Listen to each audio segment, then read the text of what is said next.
एक हरे भरे गांव में आर्या नाम की एक जिज्ञासु और भावुक लड़की रहती थी। उसका मन सपनों से भरा था और वो हमेशा कुछ नया करने की सोचती थी। लेकिन उसकी सबसे बड़ी कमजोरी थी समय को हल्के में लेना। आर्या की माँ कुछ साल पहले गुजर चुकी थी और वो इस बात का पछतावा करती थी कि उसने उनके साथ पर्याप्त समय नहीं बिताया। इसके अलावा आर्या को एक सुनहरा मौका मिला था। गांव के पास शहर में एक बड़े स्कूल में शिक्षिका की नौकरी।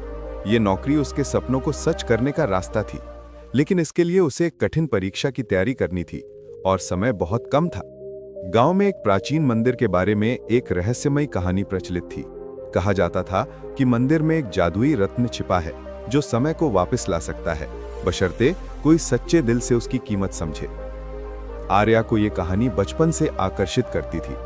वो सोचती, अगर मुझे वो रत्न मिल जाए तो मैं अपनी माँ के साथ बिताए पलों को वापस ला सकती हूँ। एक दिन गांव में एक बूढ़ा साधु आया।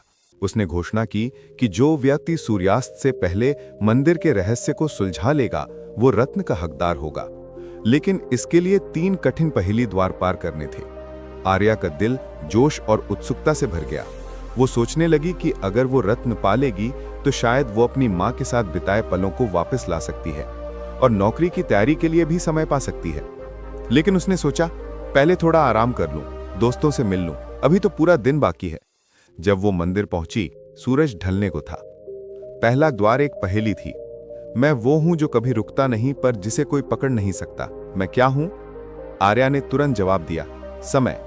द्वार खुल गया। उसका उत्साह बढ़ा, लेकिन दूसरा द्वार और कठिन था। इसमें उसे एक टूटी घड़ी के टुकड़ों को जोड़कर समय को सही करना था। जल्दबाजी में उसने गलतियां की और घंटों बीत गए। जब वो तीसरे द्वार तक पहुंची, सूरज डूब चुका था। तीसरा द्वार बंद हो गया। साधु ने उदास स्वर में कहा, आर्या, तुमने फिर समय को हल्के में लिया। रत्न तुम्हें तब तक नहीं मिल सकता जब तक तुम समय की कीमत नहीं समझोगी। आर्या का दिल टूट गया। उसे अपनी मां की बातें याद आईं। बेटी, हर पल अनमोल है, इसे प्यार और मेहनत से जियो।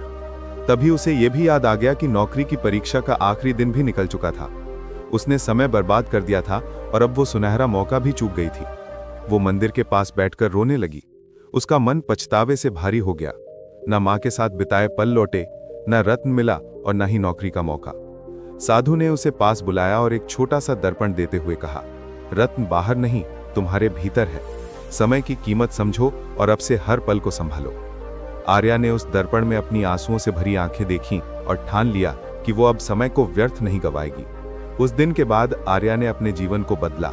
वो सुबह जल्दी उठती, अपने सपनों के लिए मेहनत करती और गांव के बच्चों को पढ़ाने लगी।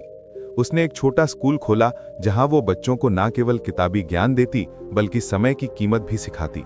अपने काम और प्यार से उसने अपनी मां की यादों को जीवित रखा।